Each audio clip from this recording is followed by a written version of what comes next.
y sabe muy bien lo que representamos. Ya llevamos muchos años luchando y lo que estimo más importante en mi vida es la honestidad. Por eso puedo resistir todos los ataques. Es mi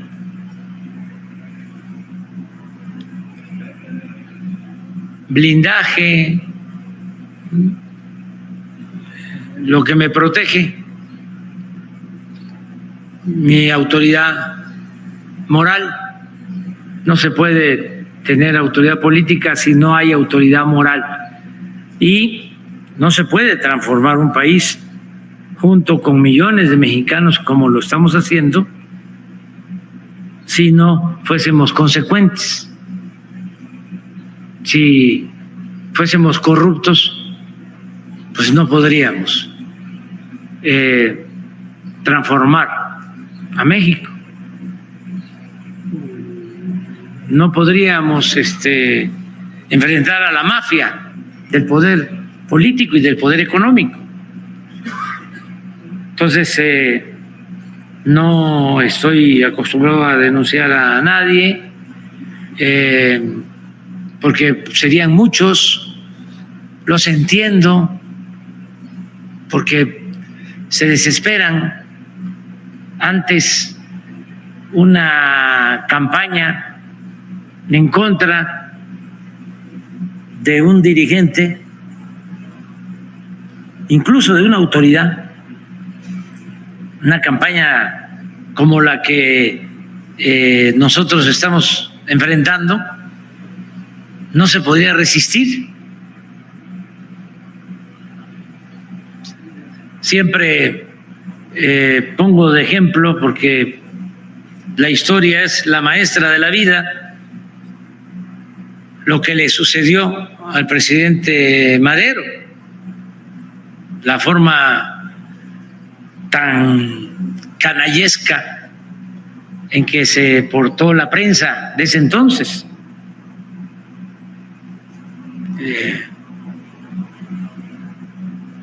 Eran los periodistas del antiguo régimen y se echó a andar toda una campaña negra de desprestigio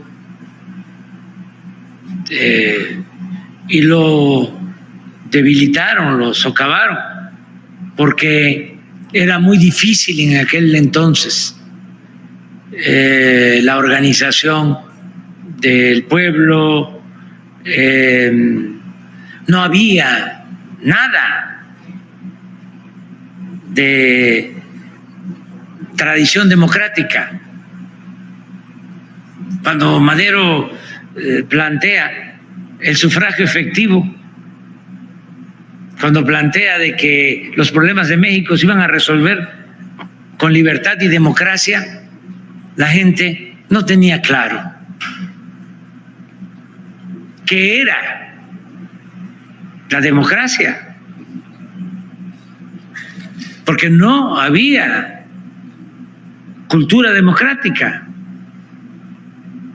3 siglos de dominación española que nos imponían a virreyes, nunca ni siquiera tuvieron la delicadeza los monarcas españoles de visitar México.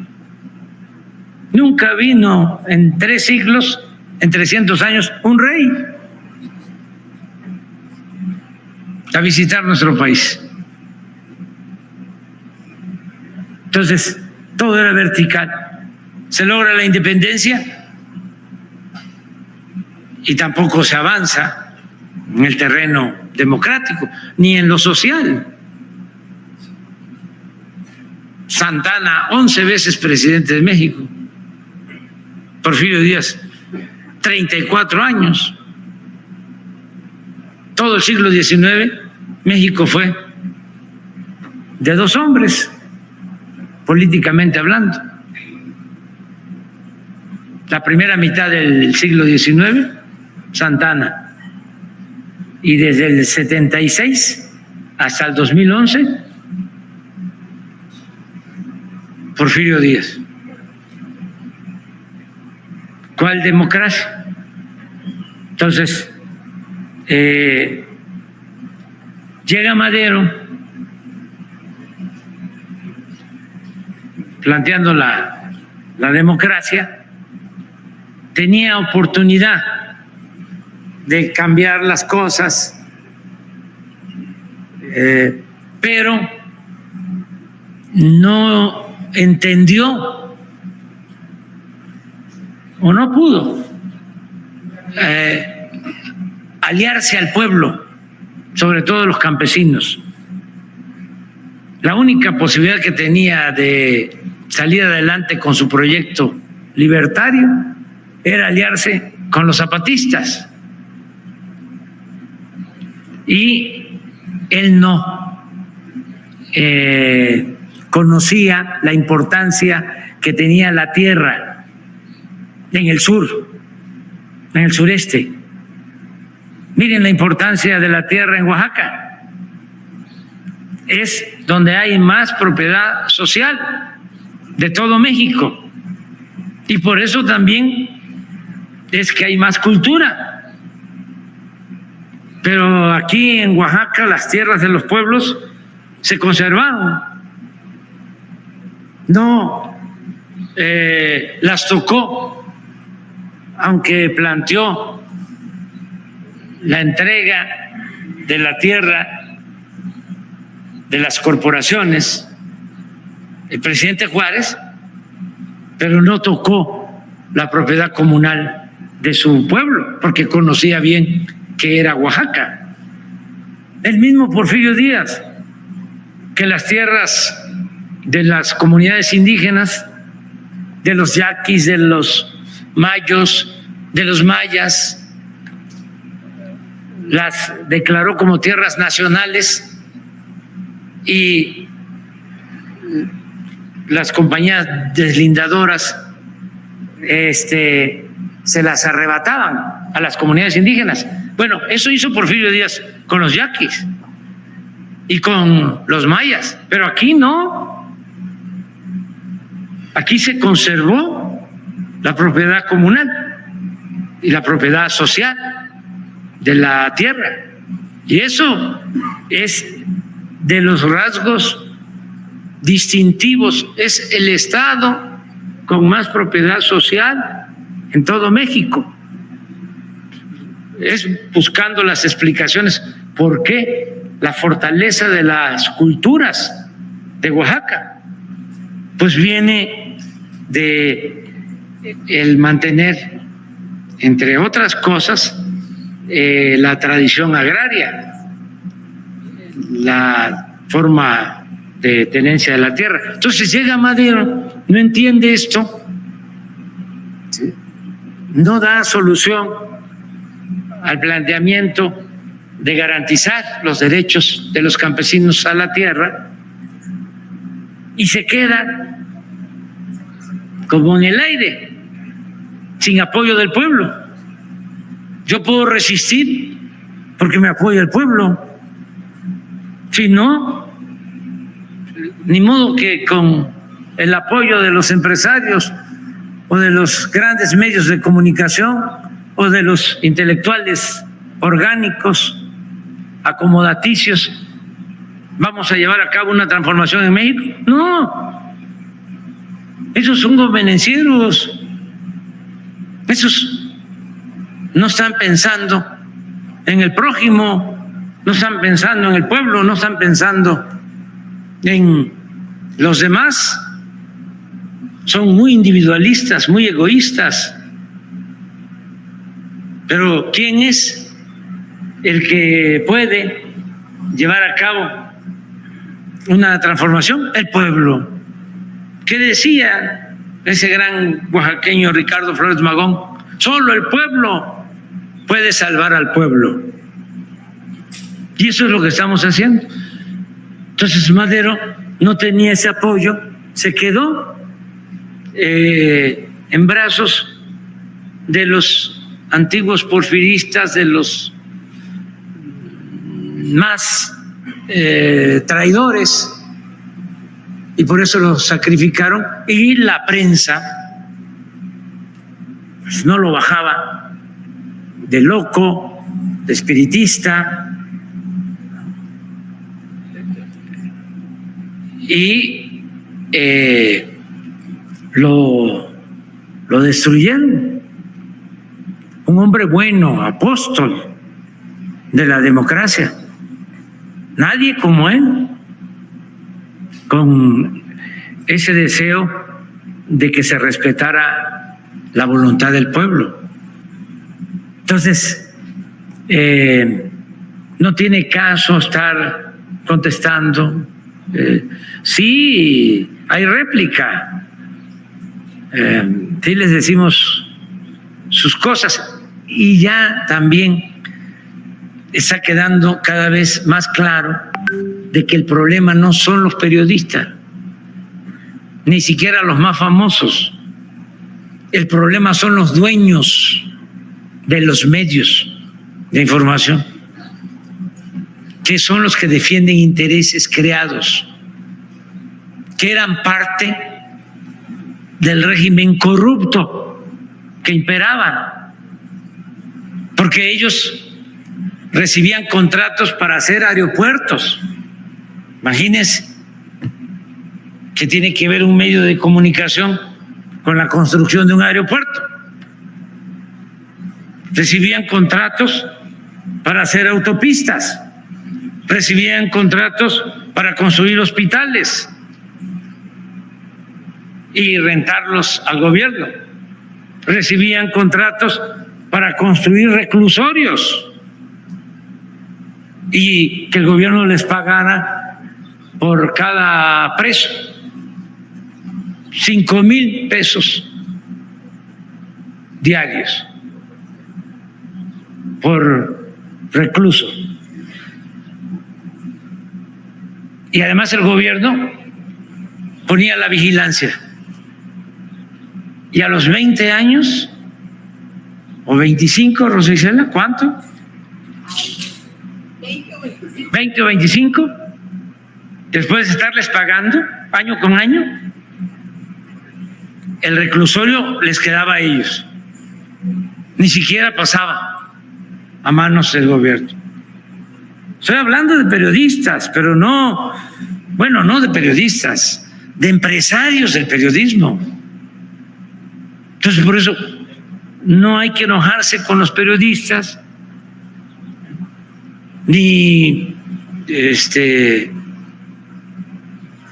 con el camarógrafo, ni el fotógrafo. No está acá, es arriba. Sí. Entonces, con ellos es que tenemos las diferencias, pero también ellos deben de entender, de internalizar, de comprendernos, de que ya no podemos nosotros hacer lo que se hacía antes. Imagínense darles un contrato para rentarles un hospital que cuesta 600 millones de pesos y se termina pagándoles 6,000, 10 veces más. ¿Y de dónde es el dinero? Pues el presupuesto público es dinero del pueblo. Por eso no alcanzaba el presupuesto y por eso se tenía que endeudar el país y se tenía que aumentar impuestos y por eso los gasolinazos. Entonces, ofrezco disculpa por la molestia que causa el combate a la corrupción, pero no es nada personal, nada personal. Es sencillamente de que nos ha hecho mucho daño la corrupción Nada ha dañado más a México, nada, que la deshonestidad de los gobernantes.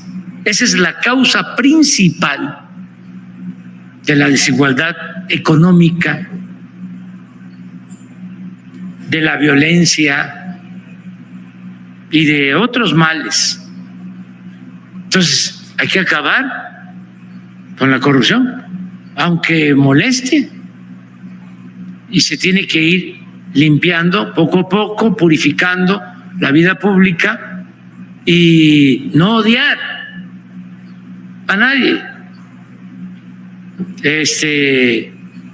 Entender que así son estas cosas y nos va bien a nosotros, nos ha ido bien porque nos hemos enfrentado problemas muy graves y dolorosos como la pandemia, por ejemplo.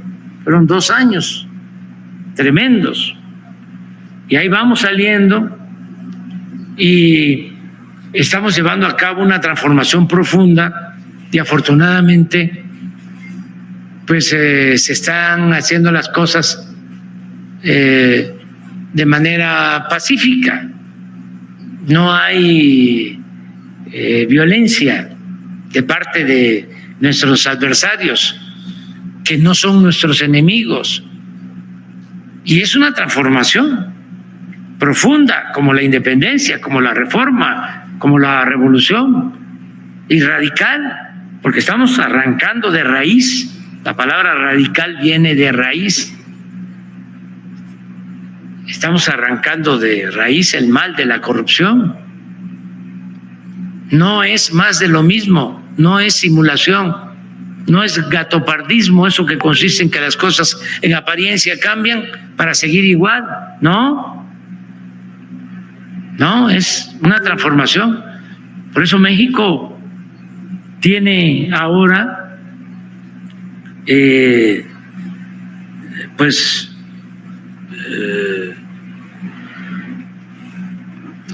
mucha más fama. Siempre México tiene fama, siempre. Es un país excepcional, siempre ha tenido fama en el mundo, pero ahora más respeto. Les presumo,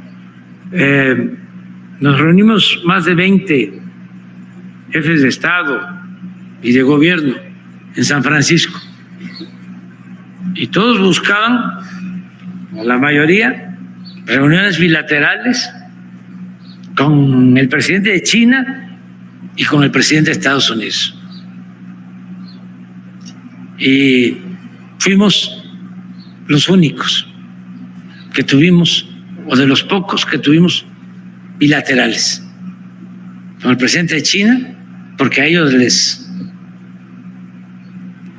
interesaba, y con el presidente de Estados Unidos.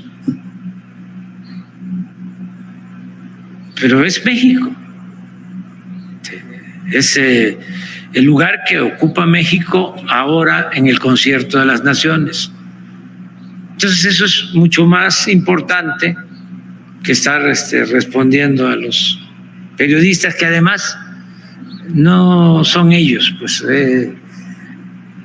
yo diría que de gente buena, sí.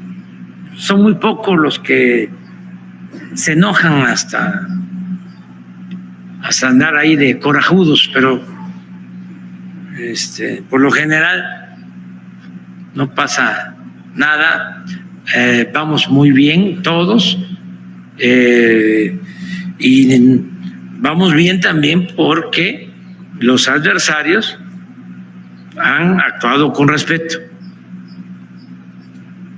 O sea, hay algunos que se pasan de la raya y caen en vulgaridades, en insultos, pero eso no afecta. Eso no afecta, les afecta a ellos, pero no a la buena marcha del país, que es lo que debe de importarnos. Nos están esperando la ayuda.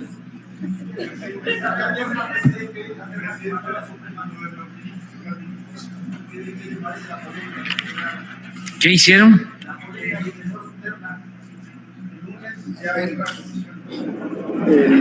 Bueno, van a entrar las 3 mujeres. Vamos a esperar, porque le corresponde al Senado.